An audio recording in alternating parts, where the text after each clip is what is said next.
प्राण धारण धातु से बना है, तो प्राण धारण करने को हम जीवन कहते हैं।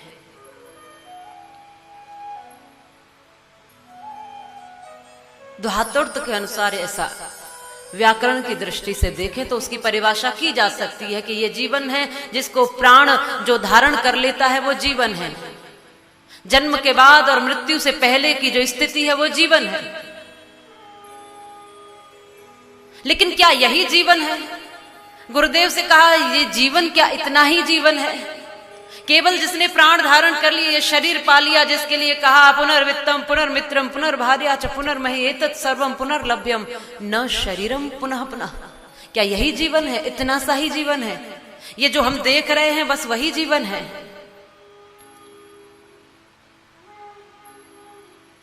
गुरुदेव ने कहा यस्य पार्श्वे मनुष्य शरीर अस्ति सह मनुष्य अस्ति, जिसके पास मनुष्य का शरीर है वही मनुष्य है।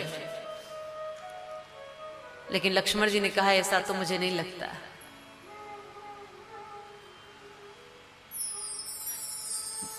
यस्य पार्श्वे मनुष्य से शरीर अस्ति, जिसके पास मनुष्य का शरीर है वही मनुष्य है। तो फिर लोग ऐसे, वेद ऐसा क्यों कहते हैं कि मनुष्य बनो मनोर्भव जनिया दैव्यम जन्म, मनुष्य बनो मनुष्य बनो मनुष्य बनो। इतनी जिंदगी तो नहीं हो सकती। तब गुरुदेव ने कहा था उस समय कि मनुष्य केवल शरीर धारण करने से नहीं होता। मत्वा कर्माणि सीव्यतीति मनुष्य, जो मनन पूर्वक, जो चिंतन पूर्वक, जो ध्यान पूर्वक जिंदगी को जीता है, जो चिंतन करके कर्म करता है, वही मनुष्य कहलाता है।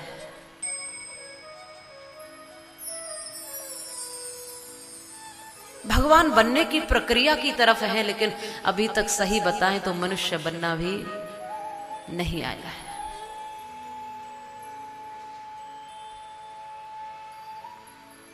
एक बालक अपने पिता को मिठाई खिलाता है और कहता है पिताजी बहुत खुशी की बात है, आप मिठाई खाओ। पिता मिठाई खाता है और कहता है कि बात क्या है, विषय क्या है, तुम इतने प्रसन्न क्यों दिख रहे हो? कहता है कि मैं डिग्री कॉलेज का प्रोफेसर बन गया। ये अनपढ़ पिता है जिसने कभी स्कूल भी नहीं देखा, और इसका बेटा प्रोफेसर बना है तो बड़ी प्रसन्नता की बात है, हर्ष की बात है, खुश हो रहा है। और साथ में छोटा सा प्रश्न कर देता है, बेटा तू प्रोफेसर तो बन गया, मुझे खुशी है, पर मुझे ये बता कि तू किस विषय का प्रोफेसर बना है? कहा मैं भूगोल का प्रोफेसर हूं, मेरा विषय है भूगोल। पिता ने ऐसे ही सहज में पूछ लिया कि बेटा जिस विषय के तुम प्रोफेसर हो, क्या उस विषय में कुछ जानते हो? अब एक अनपढ़ पिता इस तरह का प्रश्न करे तो पुत्र को तो झुंझलाहट आएगी। आज की विडंबना यही तो है। आज की संतानों को लगता ही तो यह है कि हमारा पिता कुछ जानता ही नहीं और हमारे बराबर तो बिल्कुल भी नहीं, तो इसके पास बैठने से मिलेगा क्या? इससे हमें सीखने को मिलेगा क्या? इसके पास बैठने से समय बर्बाद होगा। आज की संतानों को यह लगता है। इस बेटे को भी लगता है कि पिताजी ने कभी स्कूल देखा नहीं और मुझसे विषय की बात करते हैं कि तुम अपने विषय में कितना जानते हो। अरे स्वयं पढ़े लिखे होते तो मैं बताना भी उचित समझता। इनको बताऊं तो बताऊं क्या कि मैं अपने विषय में कितना जानता हूं? फिर भी पूछ लिया, बताओ तो सही। बेटे ने कहा कि पिताजी मैं हवा में उड़ के यहां तक नहीं पहुंचा, मैं मेहनत करके पहुंचा हूं।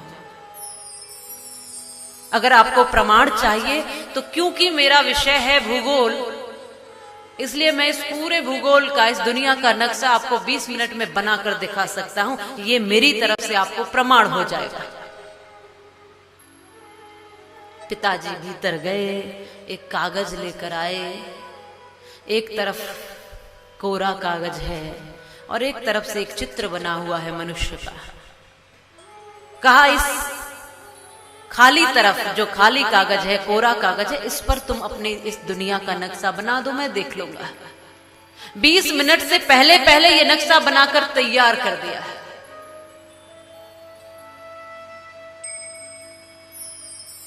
पिता ने देखा, देखते ही फाड़ करके फेंक दिया। इस बेटे ने कहा, पिताजी नक्शे में कोई गलती थी, कोई त्रुटि थी, कोई कमी थी? पिता ने कहा कि नहीं। तो फाड़ा क्यों? इसलिए फाड़ा है कि अब तुम इसे जोड़ के दिखाओ।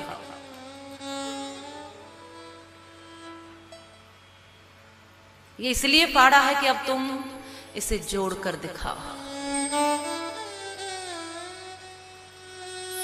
पुत्र ने कहा, जोड़ तो दूंगा पर आपको समझ में नहीं आएगा, क्योंकि हमारे नक्शे में कुछ देश तो बड़े छोटे हैं, जो फटने के बाद जुड़ेगा तो पिताजी समझ में। बोले, समझना मेरा काम है, तुम तो जोड़ के दिखाओ।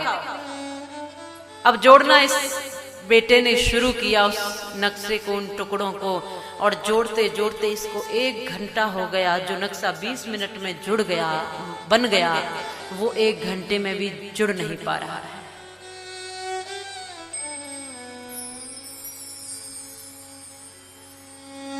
पिता ने एक हल्की सी चपात लगाई और वो टुकड़े ले लिए कि मैं जोड़ता हूं। और पिता ने जोड़ना शुरू किया। शायद उसने कभी ये दुनिया का नक्शा देखा भी न था, लेकिन उसने जोड़ना शुरू किया। उसने उस दुनिया के चित्र को नहीं देखा। जिधर दूसरी तरफ मनुष्य का चित्र बना हुआ था, उधर से उस मनुष्य के अंगों को जोड़ना शुरू कर दिया। और एक एक करके जैसे जैसे वो अंग जुड़ते चले गए, वैसे वैसे पूरा नक्शा बनकर तैयार हो गया। फिर बेटे को दिखाया, बड़ा सुंदर लगा। कहा, पिताजी आपने जोड़ा कैसे? ये तरीका आपने सीखा कहां से? कौन सी टैक्टिक्स लगाई, कौन सा तरीका अपनाया? तो पिता ने कहा कि बेटा, तुम भूल रहे थे। तुम दुनिया को बनाने चले थे, तुम दुनिया को जोड़ने चले थे, तुम दुनिया का निर्माण करने चले थे, तुम दुनिया के नक्शे को पूरा तैयार करने चले थे, पर ये भूल गए कि जब तक मनुष्य का नक्शा नहीं बन जाता, मनुष्य का चित्र नहीं बन जाता, मनुष्य का निर्माण नहीं हो जाता, तब तक दुनिया का निर्माण होना बहुत मुश्किल है। पहले इस मनुष्य को ही तो बनना है। ये जिस दिन बन जाएगा, उस दिन कुछ बनाने की जरूरत नहीं पड़ेगी, ये स्वयं अपने आप बना लेगा और सब बन जाए। और जिसके लिए ये सारी चीजें बन रही हैं, वही न बन पाए।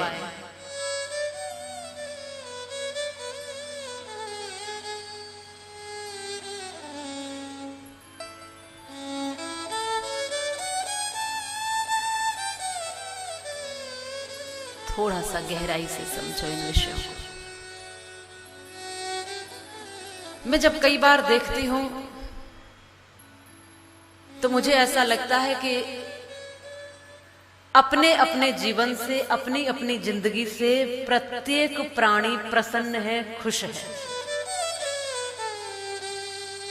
सब खुश है। दुनिया में जितने भर प्राणी हैं, कोयल गा रही है, मोर नाच रहा है, भौरा गुनगुना रहा है, सब प्रसन्न लगते हैं। ऐसा लगता है कि ये सब जीवन का आनंद ले रहे हैं, ये सब गा रहे हैं, ये सब नाच रहे हैं, ये सब जीवन को जी रहे हैं। लेकिन मनुष्य ही एक ऐसा लगता है जो जीवन से परेशान, तंग सा, दुखी सा, जिसके पास बहुत बुद्धि है और बुद्धि पाकर भी कुछ अधूरा अधूरा सा लगता है।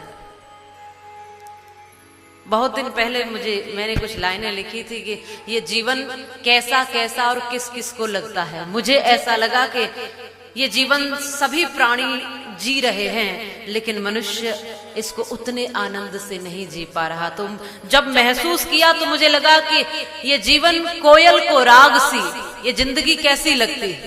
आप भी चिंतन कर सकते हैं कि कोयल को राग सी, भंवरे को पराग सी, पतंगे को चिराग सी लगती है जिंदगी। कोयल से पूछो तो वो कहेगी जिंदगी का मतलब ही गुनगुनाना है, गाना है, संगीत ही जीवन है। कोयल को राग सी, भंवरे को पराग सी, पतंगे को चिराग सी लगती है जिंदगी, चिड़ियों को चहक सी, तितली को महक सी, मधुमक्खी को शहद सी लगती है जिंदगी। सूर्य को सविता सी, पपीहे को कविता सी, मछली को सरिता सी लगती है जिंदगी, और चकोर को शशि सी, पुष्प को हंसी सी, पर इस मनुष्य को फंसी सी लगती है जिंदगी।